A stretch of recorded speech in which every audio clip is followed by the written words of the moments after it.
Everything we thought we knew about the limits of performance might be wrong.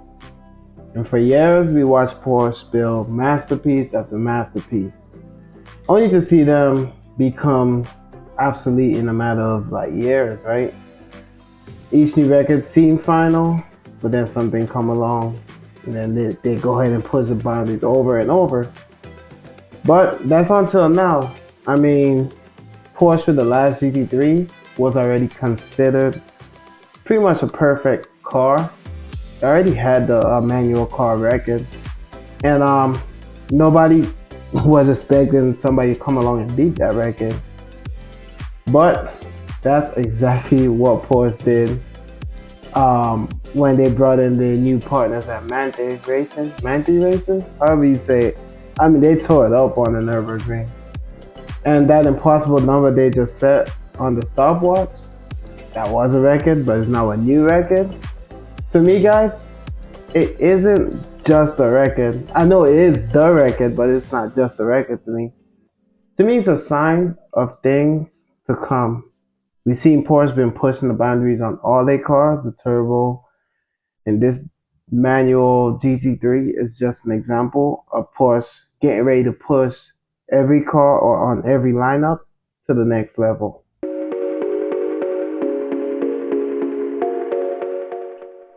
Let's just be crystal clear about what Porsche just pulled off.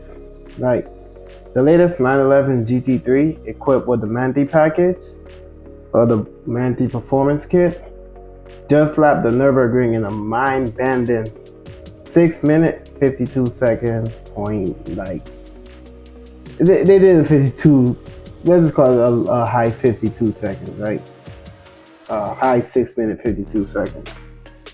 And honestly, for any production car, that is absurd. Like that's what every manufacturer would like to have a car run in that kind of time, right? But that number itself isn't the whole story, guys. I mean, it's literally 3 seconds or 2 points. It's almost 3 seconds faster than the predecessor. And that predecessor also have the Manthey Kit package. So what gives, right? How did Porsche manage to make what we thought was a perfect car look slow? I mean, that car ran in 6 minute 55 seconds, and that was already a legend. That was already a great car. I didn't expect to see a manual car beating that car, since manual cars are going away anyways, and everybody's chasing the fastest times by speeding up their transmission, obviously with dual clutch and things like the PDK exists on Porsche itself. So nobody was expecting this, right? So finding nearly 3 seconds on a time that we already thought was a ragged edge for, we already thought that car was already at its pinnacle, it's insane. And Porsche did so without adding any power to that glorious 4-liter engine, guys. So if it isn't more power, how did they do it? How did they make their own car look slow? Like how did they break the laws of performance? And depends on who you are, the answer might be a warning shot to the entire industry and come to you as a big surprise. I mean, for some of us, we already could look at details and see what was about to happen, but for many, this was one of the biggest surprises in the automotive industry. And the answer is in the details. The secret to this lap time isn't just brute force. It actually isn't brute force at all, considering they didn't add any more brute force, right?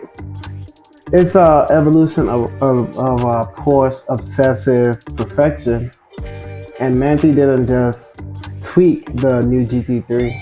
I mean, even just doing that would have probably netted them some benefits, right?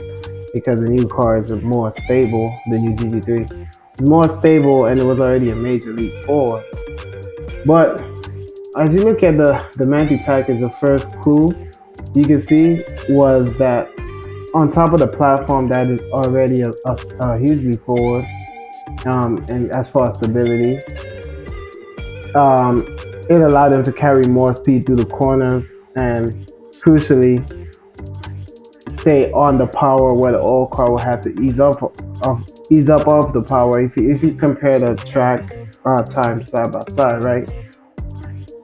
And the Manthey package amplified it with its own bespoke four-way adjustable suspension, right? Also, it completely changed the way car moved over, under, through the car, because that suspension was made to handle all that aerodynamic load. And now that speaking of aerodynamics, they focus on the way the air moved through the car, over the car, under the car, and all that wasn't done with just a bigger wing, guys. The new features mainly had to do with the underbody. Like all these things was working in concert with each other, and the result is a staggering 1,190 pounds of downforce on its own circuit. On the circuit setting. So, a more stable chassis, revolutionary aerodynamic packaging, and optimal lightweight wheels that obviously help them with the unsprung weight on the wheels. It's how you could explain a whole 3-second benefit around the track. 3 seconds is huge. So, the result is a car that clawed back every millisecond with ferocious cornering grip and relentless momentum. If you look at the two cars back to back, you can see the car is just carrying a lot of momentum. He's braking later, not braking as long, lighter on the,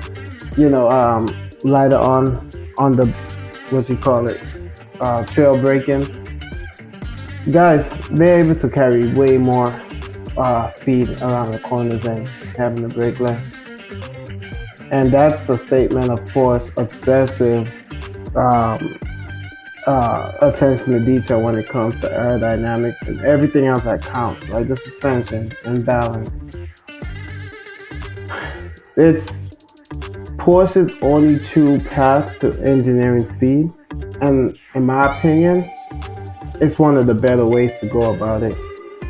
Guys, while it's an incredible achievement that shows the bond between Porsche and Manthey quickly developing at a faster and faster rate, what do you think matters most? Chasing every 10th like Porsche likes to do and eventually until they become the fastest, or just the raw thrill of driving? Let me know in the comment section below, guys.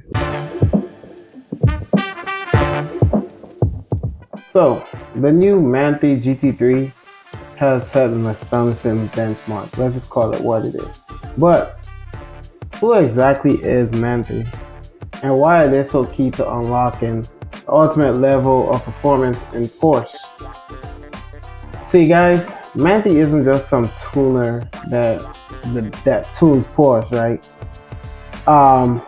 No, Porsche owns a majority stake in Manthey, and the company actually co-developed their kit alongside Porsche over with the engineers over at White Sox, right? So it's not just like a bolt-on package. Almost nothing is bolted on.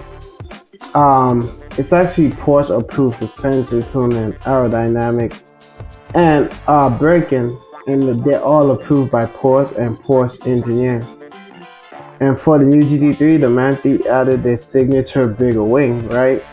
And obviously the new diffuser and the carbon aero disc brakes. So even the new coilover suspension, I think that's bespoke to the GT3.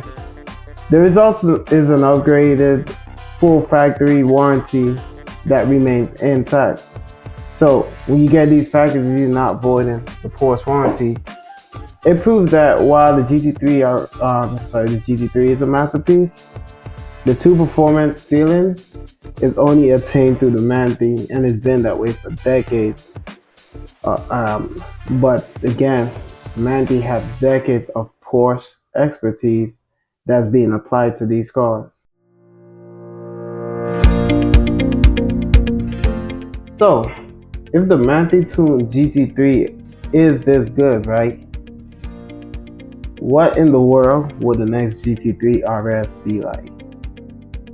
The RS have found the ultimate expression of naturally aspirated 911 and taking that GT3 formula, the 652, cranking that dial up to 11, guys.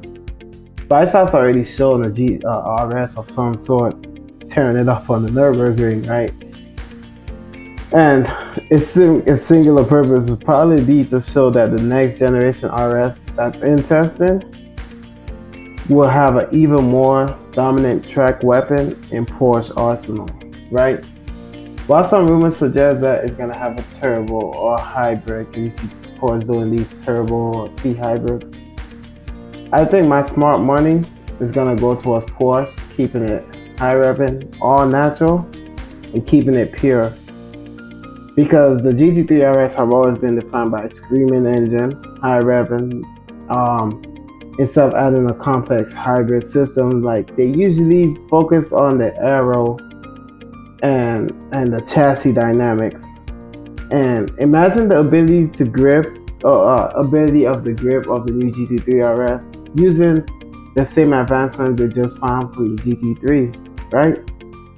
And then they just throw a big wing on there the size of a park bench, adding to the downforce. And I'm not saying, look, it would be they'll have to find a perfect balance. Obviously, adding too much downforce is going to create too much drag, make the car slow in the straight line, while it would be more stable in the corners.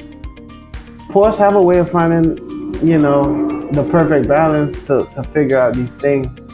And if looking at its little brother for inspiration is any clue, guys, we'll say for sure Porsche is going to be pushing the absolute limits with the new GT3 RS, and I can't wait to see it.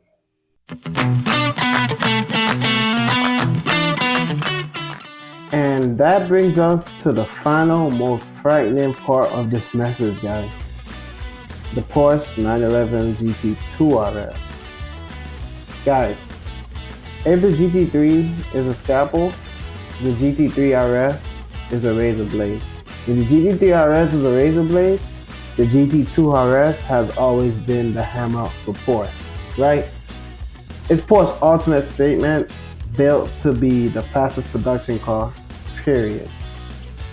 And the next one, we all know it's coming. I mean, they haven't even had one in the 992 generation yet. So this new flagship model will probably raise the bar even further, right? I mean, rumors or insiders have painted a monstrous picture of a Porsche GT2 RS with a hybrid turbo, similar to what you see them doing with their other turbo cars. But this one will be more of a performance base on the 963 Le Mans car, right? If you watch Le Mans, you know how monster that car is. But either way, it'll be making some changes to the twin turbo flat six, and the goal is to use an electric turbo to eliminate lag, all while adding a brutal 800 horsepower. So we talking about 300 horsepower jump. Don't forget, guys, the last GT2 RS Manthey package is already one of the fastest production cars, right? And that car makes 700 horsepower. What would the new 100 horsepower plus all the aero advancements we're seeing on the other cars, all the cars breaking previous record? Maybe the GT3 is just foreshadowing for the monstrosity that Porsche have coming in the form of the GT2 RS.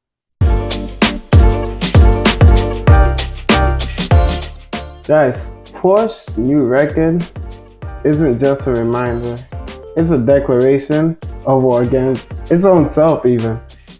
And by creating the Manthey Twin GT3 that obliterates its own brother's own predecessor, Porsche didn't just create a headline. It's essentially recalibrating the way we thought about advancements in cars. And it's an earthquake. It's the tremor that comes before the earthquake, or the pending earthquake.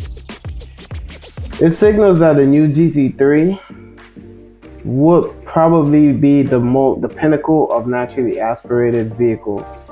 And the GT2 RS will be a technological monster unlike anything we have ever seen.